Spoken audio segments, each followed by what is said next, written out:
The sun had barely broken through the morning mist when James Cooper pulled his rusted Ford pickup into Eagle's Rest Farmers Market. The tires crunched softly over gravel as the large man stepped out, his faded overalls straining slightly around, his belly at 6'2" and nearly 300 pounds. James looked more like a man who enjoyed biscuits and gravy than one who had once been the sharpest edge of America's most elite military unit. His pace was slow but deliberate, and his thick hands moved with an odd sort of grace as he began unloading crates of produce. He nodded politely to the other vendors, exchanging small-town pleasantries as he set up his stall with heirloom tomatoes, cucumbers, and kale that would have made a Whole Foods buyer weep. "Mornin', Ruth," he said, smiling at the 70-year-old widow who ran the next stall. She smiled back, adjusting her sun hat. "Those tomatoes look like trouble," she teased. "They are," James chuckled, "but the good kind." Behind his friendly farmer persona, James's eyes never stopped moving. In every crate stacked, in every table set, he calculated sight lines, escape routes, and obstacles. It wasn't paranoia, it was training.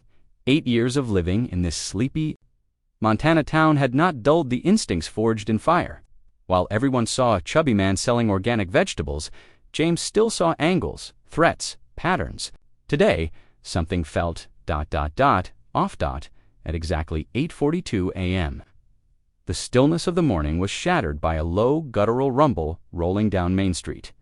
James's head turned slightly not too fast. 5 motorcycles, staggered in a formation too perfect to be casual, tore into the market's edge. Chrome glinted under the rising sun, and the unmistakable logo of the Storm Riders, a snarling skull wrapped in chains, gleamed on their jackets. James didn't flinch. He went back to arranging his zucchini, leading. The pack was Lance, Python, Kingston, lean, mean, and reeking of power. Behind him, Sledge, a tank of a man with fists like bowling balls, revved his engine.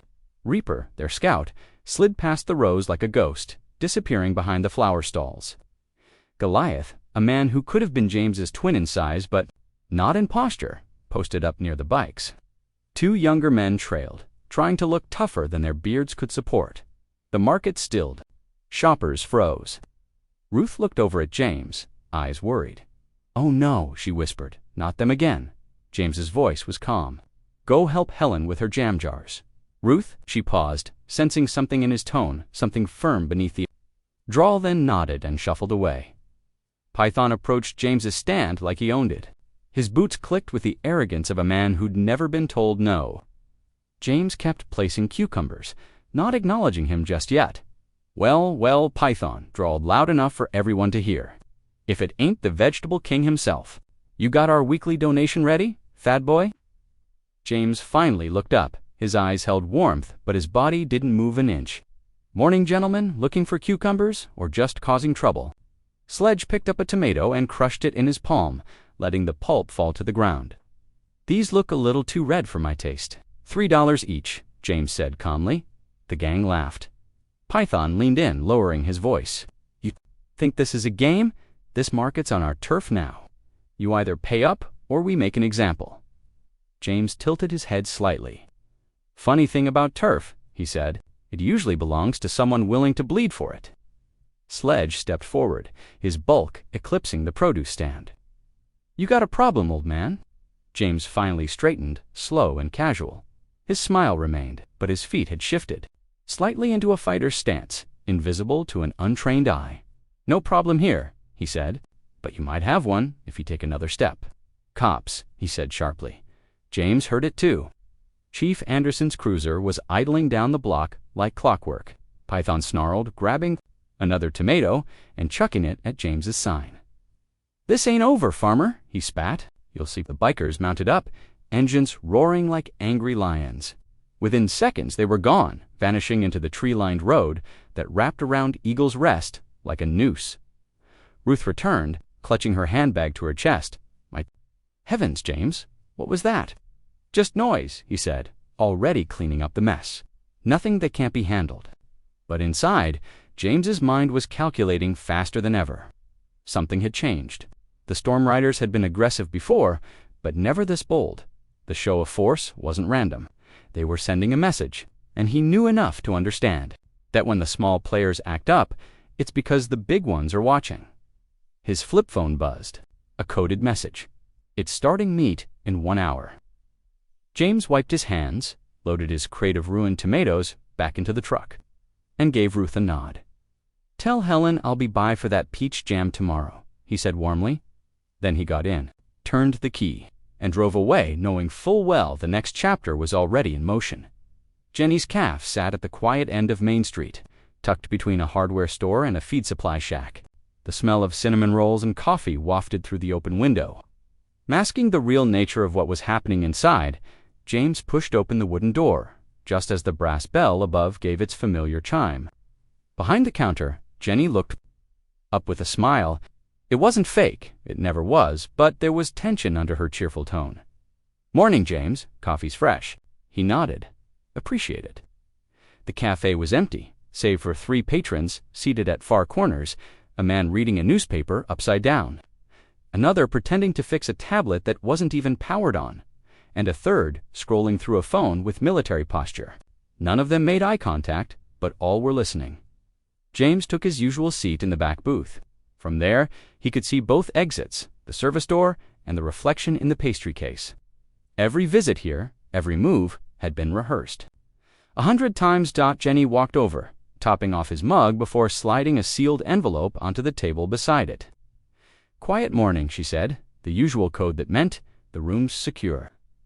Moments later, Chief Anderson entered, his crisp uniform immaculately pressed, the scent of gun oil barely masked by aftershave. He made a show of chatting up Jenny at the counter before sitting across from James. "You always did like the quiet places," Anderson said as he adjusted his holster. "I like the ones where I don't get tomatoes thrown at me," James replied.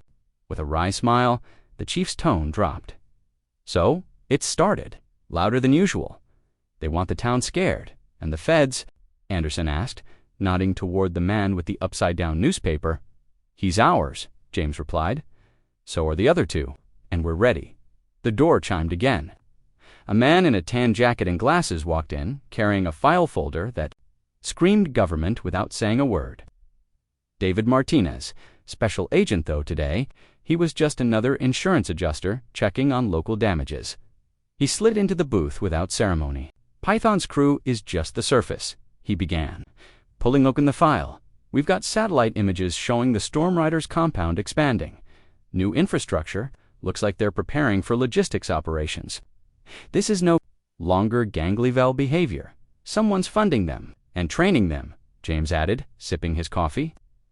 "Their formation this morning was military grade. Their positioning covered every market exit.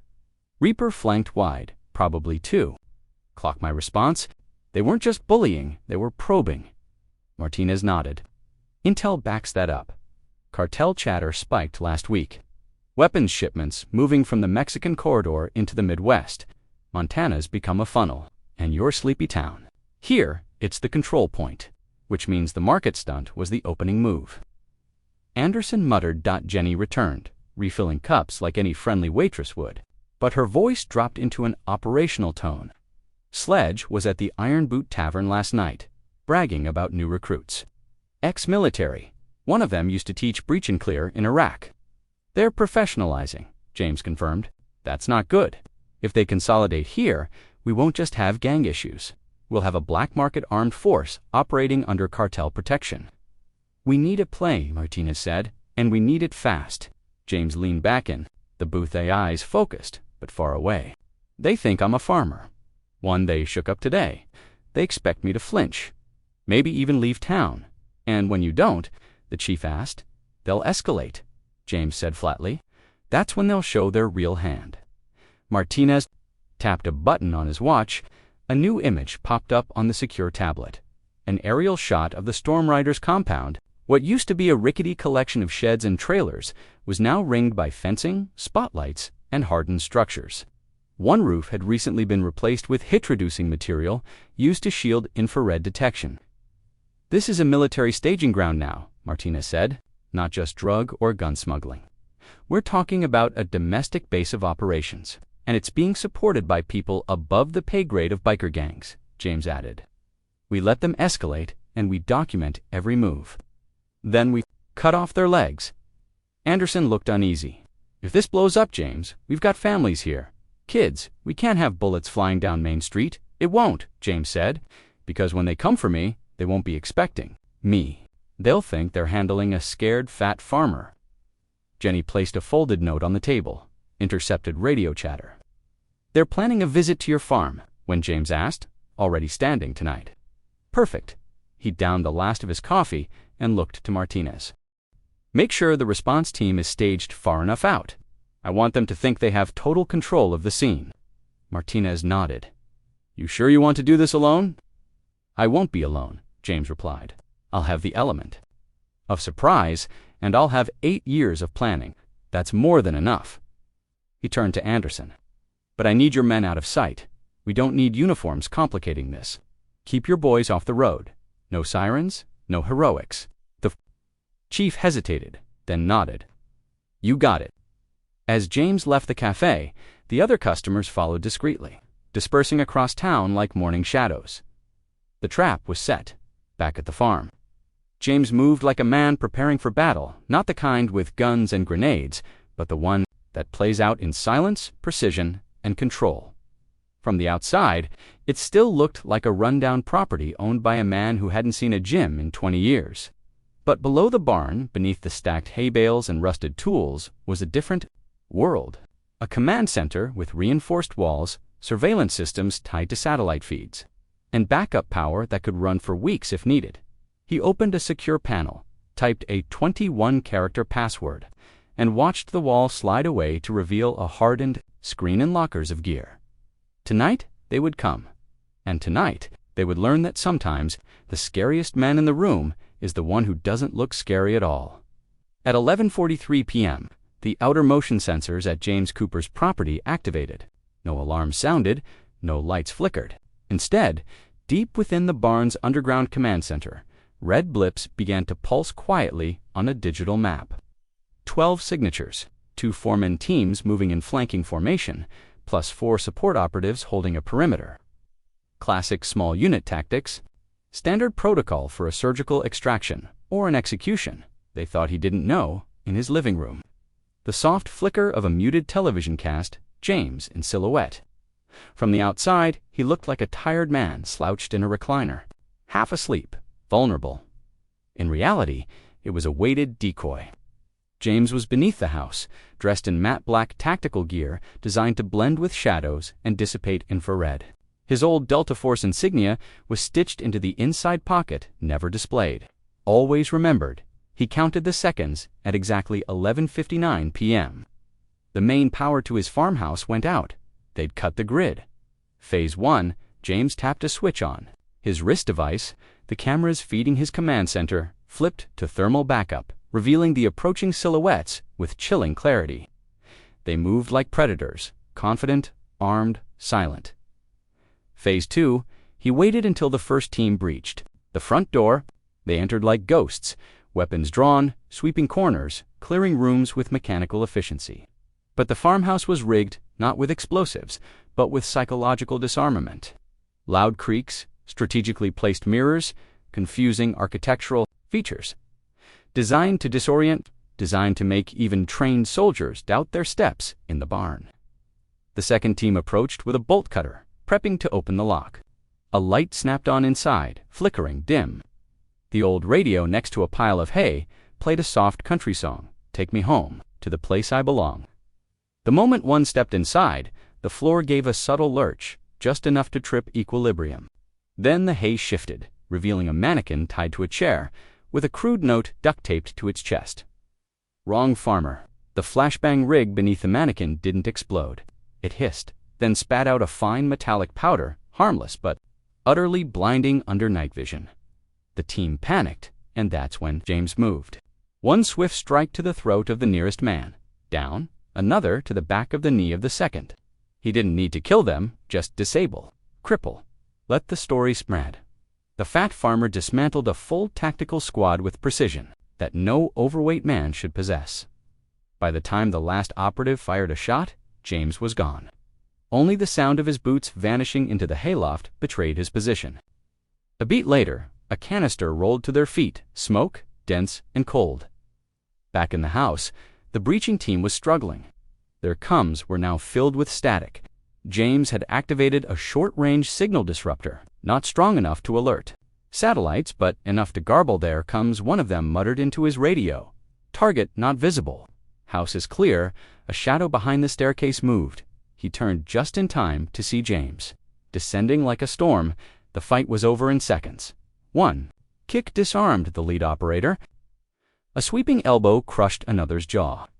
A third, trained in Krav Maga, tried to counter, but James anticipated every move. This wasn't about strength. It was geometry. Leverage, timing, and a hell of a lot of pain tolerance. Only one man was left conscious. When the lights flickered back on, he lay on the ground, staring up at James, bleeding, confused, broken. "Who are you?" the man gasped. James knelt beside him, removed his earpiece, and whispered, "Someone you should have never followed home." By 12:17 a.m., the assault team was zip-tied in James's root cellar, alive, conscious, but thoroughly humiliated. They weren't gang enforcers. They were former special operations turned contractors. And they had just been outclassed by a man in overalls. Martinez arrived 5 minutes later in an unmarked black SUV. "You really did it?" he asked, peering. At the pile of subdued professionals, James nodded, already wiping blood off his knuckles with a rag. "They made a mistake. They came into my house." "They'll know it wasn't luck now," Martinez said. "They'll escalate again." "Hope they do." At dawn, the town woke to whispers. Word had spread, men with gear, vans with dark windows, but no arrests, no noise, just ... tension. Ruth showed up with a pie, eyes wide with curiosity. "They say, something happened up here last night. Armed men, in black." "Are you okay, James?" He smiled, opening the screen door. "I'm just fine, Ruth. Just a little electrical glitch. Want coffee?" As she entered, Martinez watched from the barn with a smirk. "You're really playing the long game." James stared at the tree line. "Because I'm not just fighting a gang. I'm fighting an idea that good men can be pushed into corners and forgotten. That control belongs to the loudest brute in the room." He turned.